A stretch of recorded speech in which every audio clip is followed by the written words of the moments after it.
Hello everyone. Today we will be discussing Maharashtra TET exam previous year question paper of 2013. Paper first हम discuss करेंगे, subject है Urdu. So before I proceed, I would like to tell you all that now you can join us on WhatsApp and Telegram as well. So links will be given in our video description. So subscribe the channel if you are new on the channel, and do like, share and comment also. Urdu का 2013 का ये paper है, जिसके अंदर सबसे पहले हमें यहाँ इख्तिबास दिया हुआ है.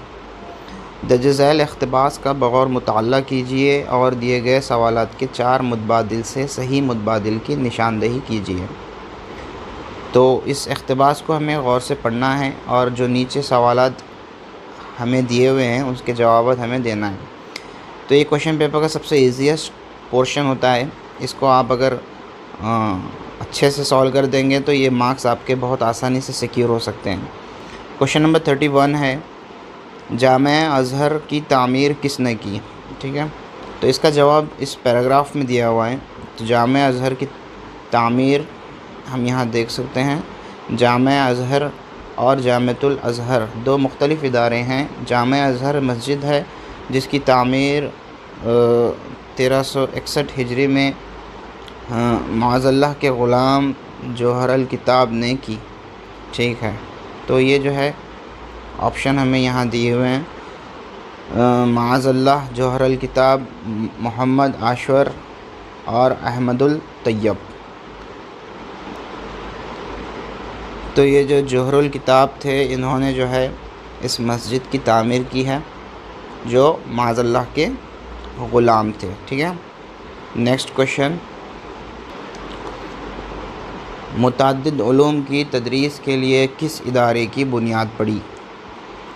पहला ऑप्शन है जामे अज़हर, दूसरा ऑप्शन है जामिअतुल अज़हर, तीसरा ऑप्शन है जामिअतुल क़ाहिरा, चौथा ऑप्शन है अल अज़हर यूनिवर्सिटी.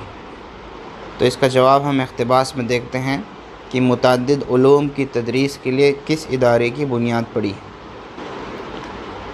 तो इस इख्तिबास में हम यहाँ पढ़ सकते हैं कि यहाँ की तालीम की इतनी शोहरत हुई कि दूर दराज मुल्कों से यहाँ आने लगे. ठीक है, वक्तन फ़ौक़्तन इस मस्जिद के अतराफ़ भी मुतअद्दिद उलूम की तदरीस के लिए शुबाजात क़ायम हुए और इसकी इमारतों ने शहर के बड़े हिस्से को घेर लिया. इस तरह बाकायदा यूनिवर्सिटी की बुनियाद पड़ी जो जामिअतुल अज़हर के नाम से जानी जाती है. So according to the paragraph, सही जवाब इस क्वेश्चन का हुआ जामिअतुल अज़हर, ऑप्शन नंबर 2. मुतअद्दिद उलूम की तदरीस के लिए जामिअतुल अज़हर की बुनियाद पड़ी. तीसरा सवाल है, किस वजह से मस्जिद में कोई परिंदा, मकड़ी या कबूतर नहीं रह सकते. क्या वजह थी कि मस्जिद में जो है कोई परिंदा, मकड़ी या कबूतर नहीं रह सकते. तो पैराग्राफ में हम यहाँ पढ़ सकते हैं कि काहिरा की सबसे क़दीम मस्जिद है और इसकी तामीर में एक ऐसा तिलिस्म रख दिया गया है कि इसमें कोई परिंदा, मकड़ी या कबूतर वग़ैरह नहीं रह सकता. तो क्या रख दिया गया है इसमें? तिलिस्म. तो तिलिस्म हमारा जो है यहाँ पर ऑप्शन नंबर 3 है. फोर्थ क्वेश्चन है, मुतअद्दिद क्या है. मुतअद्दिद पैराग्राफ के अकॉर्डिंग क्या है. देखिए, हमें जो सवालात दिए हुए हैं 31 से 34 तक, वो तमाम सवालात पैराग्राफ से दिए हुए हैं. ठीक है, तो मुतअद्दिद पैराग्राफ के अकॉर्डिंग क्या है, चलिए देखते हैं. देखिए, वक्तन फ़ौक़्तन इस मस्जिद के अतराफ़ भी मुतअद्दिद उलूम की तदरीस के लिए शुबाजात क़ायम हुए. तो क्या क़ायम हुए, ये मुतअद्दिद क्या हैं? शुबाजात, मुख्तलिफ़ शुबाजात जो है ना, ये ऑप्शन नंबर 4 ये हमारा सही जवाब. 35वां क्वेश्चन है, ये वो लफ्ज़ जो किसी इस्म की जगह इस्तेमाल होता है क्या कहलाता है. ऑप्शन है ज़मीर, सिफ़त, इसमें जामिद, इसमें शख़्स. तो ऐसा लफ्ज़ जो इबारत में किसी नाम, चीज़ या जगह के असल नाम की जगह इस्तेमाल किया जाए उसे हम क्या कहते हैं? उसे हम ज़मीर कहते हैं। ठीक है, ऐसा लफ्ज़ जो इबारत में किसी नाम, चीज़ या जगह के असल नाम की जगह इस्तेमाल हो उसे हम ज़मीर कहते हैं। क्वेश्चन नंबर 36 है, जमाल अमजद किसकी सवाने उम्री है? तो जमाल अमजद जो है वो अमजद हैदराबादी की सवाने उम्री है। अमजद हैदराबादी की सवाने उम्री है। जमाल अमजद हैदराबादी की सवाने उम्री है। क्वेश्चन नंबर 37 है, 30 परवाने शम्मे रिसालत के किसकी तसनीफ़ है? तो ये जो 30 परवाने शम्मे रिसालत के हैं ये जो है तालिब हाशमी की तसनीफ़ है। ऑप्शन नंबर 2, 30 परवाने शम्मे रिसालत के तालिब हाशमी की तसनीफ़ है। क्वेश्चन नंबर 38 है, राजेंद्र सिंह बेदी की सन विलादत क्या है? 1914, 1924, 1915 और 1920। तो सही जवाब है सन 1915 ईस्वी। ऑप्शन नंबर 3, राजेंद्र सिंह बेदी की सन विलादत 1915 है। नेक्स्ट क्वेश्चन है, फलाहत के माने क्या हैं? बातें करना, खेती बाड़ी करना, आसान इलाज, दानाई। तो फलाहत जो लफ्ज़ है ये फ़न ज़िरात से आया हुआ है, यानी कि फ़लाहत के माने ही होते हैं कि ज़िरात का फ़न। तो खेती बाड़ी करना जो है इसका सही जवाब है। फलाहत के माने खेती बाड़ी करना। नज़ीर अकबर आबादी का असली नाम बताइए। तो नज़ीर अकबर आबादी जो थे इनका असली नाम था वली मोहम्मद। ऑप्शन नंबर 1, वली मोहम्मद जो है नज़ीर अकबर आबादी का असली नाम है। क्वेश्चन नंबर 41 है, शहरयार को कौन सा इनाम मिला था? तो शहरयार को जो है ज्ञानपीठ अवार्ड मिला था। यहाँ जो ऑप्शन नंबर 4 है हमारा, ज्ञानपीठ अवार्ड, ये शहरयार को मिला था। शहरयार को जो है ज्ञानपीठ अवार्ड से नवाजा गया था। नेक्स्ट है सवाल नंबर 42, शमसुल उलमा किसे कहा जाता है? तो अल्ताफ़ हुसैन हाली, शिबली नौमानी, डिप्टी नज़ीर अहमद, सर सैयद अहमद ख़ान। तो शमसुल उलमा जो है यहाँ पर अल्ताफ़ हुसैन हाली को कहा जाता है। शमसुल उलमा इन्हें कहा जाता है, अल्ताफ़ हुसैन हाली को। हाकिम की जमा क्या है? हाकिम की जमा हुक्काम। ठीक है, ऑप्शन नंबर 1। ये हिकमत, अहकाम, ये नहीं, हाकिम की जमा होगी, हाकिम का प्लूरल हुक्काम। ठीक है। नेक्स्ट, अफराद की ज़िद पहचानना है यहाँ पर। अफराद किसे कहते हैं? अफराद कहते हैं किसी भी चीज़ की कसरत को, जो कसरत में हो। ठीक है, उसे अफराद कहते हैं। तो उसकी ज़िद क्या है? अब उसकी ज़िद कम होगी ना, मतलब जो कसरत से ना हो वो उसकी ज़िद होगी। पहला है फरावानी यानी कि भी बहुत सारी चीज़ें, मतलब किसी चीज़ की फरावानी होना, यानी कि वो जो है एक जो है फरावानी से मुराद वाफर मक़दार में मौजूद हो। दूसरा है कमियाब। देखिए कमियाब का मतलब क्या होता है? कमियाब का मतलब होता है कमतर। ठीक है, कमियाब का मतलब क्या होता है? कमतर, कम मिलने वाला। ठीक है, कलील मक़दार में जो मौजूद हो, बेबहताब या बेकसरत जिसे हम कहेंगे। तो ये इसकी ज़िद हुई। अफराद की क्या हुई है? ज़िद हुई। और अफराद का मतलब जैसे हमने आपको अभी जस्ट बताया कि अफराद का मतलब होता है सुपर अबंडेंस, यानी कि कोई चीज़ कसरत में मौजूद हो। ठीक है, एक्सेसिवली मौजूद हो। तो हमारा जो सही जवाब है यहाँ पर अफराद के लिए वो है कमियाब।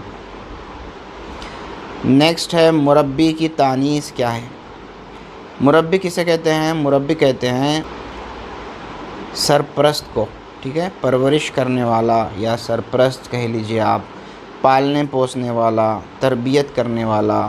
ठीक है, तो ये तमाम अल्फाज जो है मुरब्बी के लिए हम इस्तेमाल करते हैं। पुश्त पनाह, दस्तगीर, हामी, तो ये मुरब्बी के लिए हम अल्फाज इस्तेमाल करते हैं। मुरब्बी का जो सोर्स है, ये लफ्ज़ कहाँ से आया है? ये लफ्ज़ आया है अरबी से। ठीक है, तो मुरब्बी की तानीस हमको पूछा गया है, तो मुरब्बी की जो मुअन्नस फॉर्म है वो है मुरब्बिया, ऑप्शन नंबर 1, ठीक है। इसका फ़ीमेल वर्जन होता है मुरब्बिया। दर्ज झैल से किस लफ्ज़ के आगे खैर लगाने से वो बामाने साबिक़ा बन जाए, साबिक़ा बन जाए, किससे पहले लगाएंगे हम खैर तो वो एक बामाने साबिक़ा बन जाएगा। तो देखिए यहाँ लगा कर चेक कर सकते हैं हम, खैर ख्वाह, खैर फरेब, खैर फरोश, खैर नशीन। तो हम सब जानते हैं कि ख्वाह से पहले अगर हम खैर लगाएंगे तो वो बामाने साबिक़ा बन जाएगा और खैर ख्वाह ये लफ्ज़ जो है एक जो है बामाने लफ्ज़ कहलाएगा। नेक्स्ट है हमारा 47वां क्वेश्चन, शेर की सनद पहचानिए। अब यहाँ पर आपको 4 सनद दी हुई हैं। शेर है, अदब ही इंसान इंसान है, अदब जो ना सीखे वो हैवान है, ठीक है।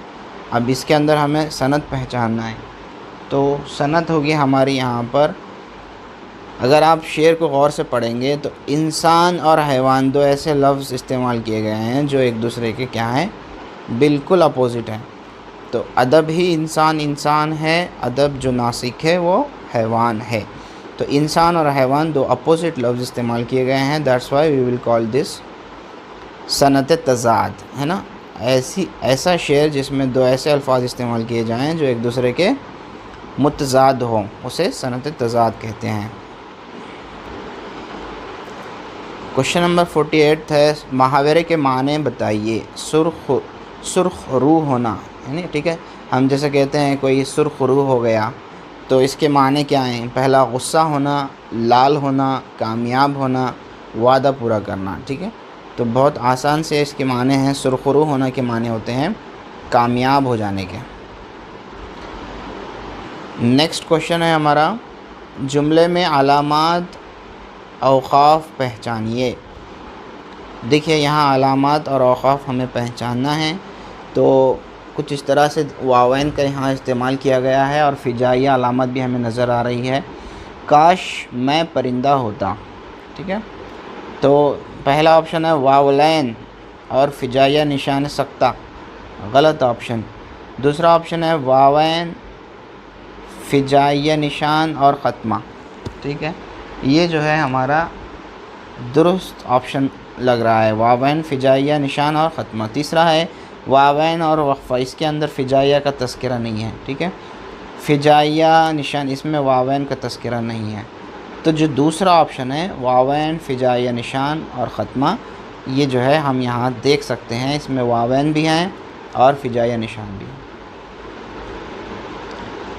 नेक्स्ट है, शेर मुकम्मल कीजिए। आदमियत का सबक भूल रही है दुनिया। तो दूसरा मिसरा इसका क्या होगा?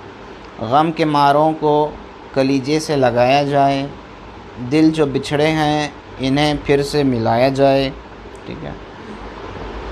आमदे सुबह का पैगाम सुनाया जाए। और चौथा ऑप्शन है, ये सबक असर नौ उसको पढ़ाया जाए। आदमियत का सबक भूल रही है दुनिया, ये सबक असर नौ उसको पढ़ाया जाए।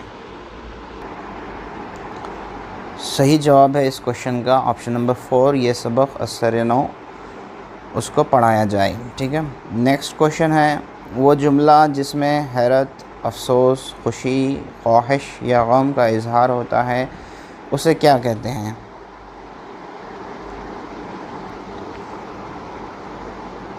ऐसे जुमले को फ़िजाइया जुमला कहते हैं, ऑप्शन नंबर 4। इसकी तारीफ़ आप यूँ समझ लीजिए कि ये अलामत जो है फ़िजाइया की, किसी को आवाज़ देने या पुकारने के वक्त इस्तेमाल की जाती है, या इस अलामत को ऐसे अल्फाज या जुमलों के आखिर में लगाया जाता है जिनमें किसी जज्बे जैसे खुशी, जैसे जोश, गम, नफ़रत, गुस्सा, ताज्जुब, हैरानी, खुशी, अफसोस, खौफ, तंबिया, तहसीन और तहक़ीर का इजहार पाया जाता हो। तो सवाल हमारा कुछ इसी तरह से था कि वो जुमला जिसमें हैरत, अफसोस, खुशी और ख्वाहिश या गम का इजहार होता है उसे क्या कहते हैं? तो उसे फ़िजाइया जुमला कहते हैं। ठीक है, ऑप्शन नंबर 4 इज़ और आंसर। वो जुमला जिसमें रसूल करीम सल्लल्लाहु अलैहि वसल्लम की हयात मुबारका, सीरत पाक सल्लल्लाहु अलैहि वसल्लम को बयान किया जाए तो उसे क्या कहते हैं? फ़र्स्ट है हम्द, दूसरा है नात, तीसरा है नज़्म मारा क़सीदा। तो हमारा जो सही जवाब है यहाँ पर वह है नात, यानी कि ऐसी नज़्म जिसमें आप सल्लल्लाहु अलैहि वसल्लम की जो है सीरत पाक को बयान की जाए तो उसे हम नात कहते हैं। क्वेश्चन नंबर 53 है, मुखम्मस के हर बंद में कितने मिसरे होते हैं? तो मुखम्मस के हर बंद में कितने मिसरे होते हैं? तो मुखम्मस यहाँ देख सकते हैं आप, मुखम्मस वो नज़्म जिसके बंद 5-5 मिसरों के हों उसे मुखम्मस कहा जाता है। तो मुखम्मस के हर बंद में 5-5 मिसरे होते हैं। ऑप्शन नंबर 4 इज़ और आंसर। नेक्स्ट है 54, वो लफ्ज़ जो किसी लफ्ज़ या इसमें ज़मीर का किसी दूसरे से रिश्ता या ताल्लुक़ ज़ाहिर करे उस लफ्ज़ को क्या कहते हैं? ऐसा लफ्ज़ जो किसी क्या दे रहा है? वो लफ्ज़ जो किसी लफ्ज़ या इसमें ज़मीर का किसी दूसरे से रिश्ता या ताल्लुक़ ज़ाहिर करे उसे हम हुरूफ़ जार की तारीफ़ हम यहाँ देख सकते हैं। वो हुरूफ़ हैं जो इस्म को फ़ेल या मुशाबा फ़ेल के साथ मिलाते हैं। ठीक है, जैसे से, मैं, तक, तिलक, तलक, पर, पे, बीच, ऊपर, अंदर, दरमियान, साथ, वास्ते, लिए वग़ैरह वग़ैरह। ठीक है, तो वो लफ्ज़ जो किसी लफ्ज़ या इसमें ज़मीर का किसी दूसरे से रिश्ता या ताल्लुक़ ज़ाहिर करे, ठीक है, वो होते हैं ऑप्शन नंबर 1 हुरूफ़े जार। क्वेश्चन नंबर 55 है, दर्ज झैल से क्या क़सीदे का जुज़ नहीं है? 4 ऑप्शंस जो हमें यहाँ दिए गए हैं, गुरेज़, मद, सरापा और हुस्न तलब। तो क़सीदे के जो अज़्ज़ा हैं उन्हें हम यहाँ देख लेते हैं। क़सीदे के जो अज़्ज़ाए तरकीबी यहाँ पर हैं वो है तशबीब, फिर गुरेज़, मद और हुस्न तलब और दुआया। ठीक है, ये जो है क़सीदे के अज़्ज़ाए तरकीबी हैं। और यहाँ हम देख सकते हैं कि गुरेज़ भी है, मद भी है, सरापा जो है ना हमने देखा कि ये क़सीदे की अज़्ज़ा में से कोई जुज़ नहीं है। ठीक है, तो सही जवाब होगा सरापा, जो कि क़सीदे का कोई जुज़ नहीं है।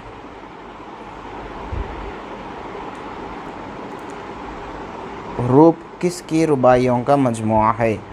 तो रूप जो है ये ऑप्शन नंबर 3 फ़िराक़ गोरखपुरी की रुबाइयों का मजमुआ है। नेक्स्ट, दर्ज झैल अशार का मुताला कीजिए और दिए गए सवालात के 4 मुतबादिल से सही मुतबादिल की निशानदेही कीजिए। क्वेश्चन नंबर 57 to 60 जो है हमें ये नज़्म पढ़कर जवाब देने हैं।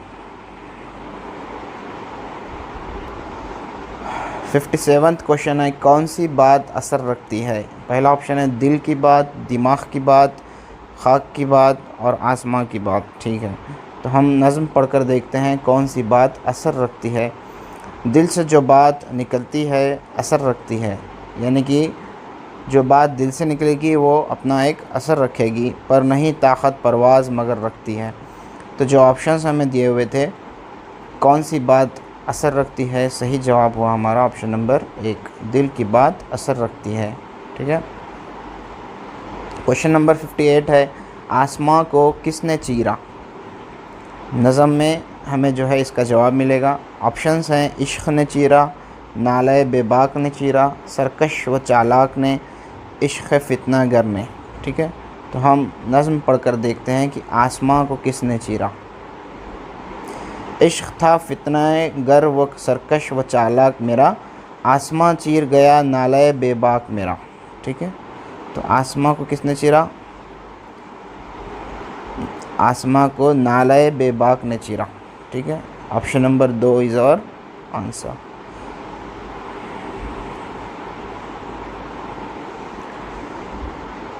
क्वेश्चन नंबर 59 है मस्जूद मलाइक कौन है। ठीक है, नज़म हम पढ़कर देखेंगे कि मस्जूद मलाइक कौन है। था जो मस्जूद मलाइक ये वही आदम है। ठीक है, तो मस्जूद मलाइक नज़म के मुताबिक आदम है। तो मस्जूद मलाइक के लिए जो सही जवाब होगा वो होगा ऑप्शन नंबर 3, आदम है। लास्ट क्वेश्चन है आज के सेशन का, आखिरी बंद में इंसानों को किस पर नाज है। तो ये है आखिरी बंद, नाज है ताकत गुफ्तार पे इंसानों को, बात करने का सलीक़ा नहीं नादानों को। तो नाज है किस पर, ताकत गुफ्तार पर नाज है इंसानों को।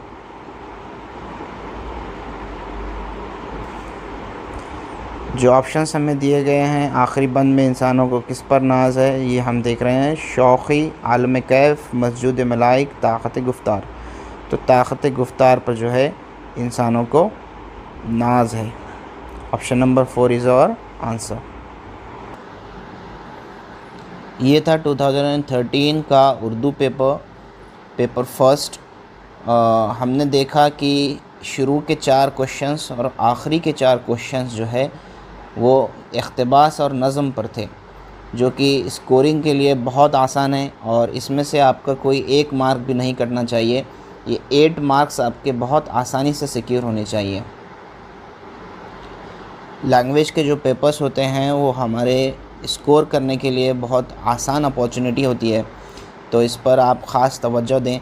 उर्दू और अंग्रेज़ी में आप कोशिश करें कि ज़्यादा से ज़्यादा मार्क्स स्कोर कर सकें। इसी तरह इस तरह के मोर वीडियोस को आप जो है आपके मोबाइल फ़ोन में लेने के लिए व्हाट्सएप ग्रुप और टेलीग्राम का जो हमारा चैनल है उसे भी आप ज्वाइन कर सकते हैं। इसी तरह के मोर वीडियोस और टीईटी रिलेटेड जो पीडीएफ कंटेंट रहेगा हम उसमें डालते रहेंगे। So thanks for watching, stay tune for more updates, have a good time.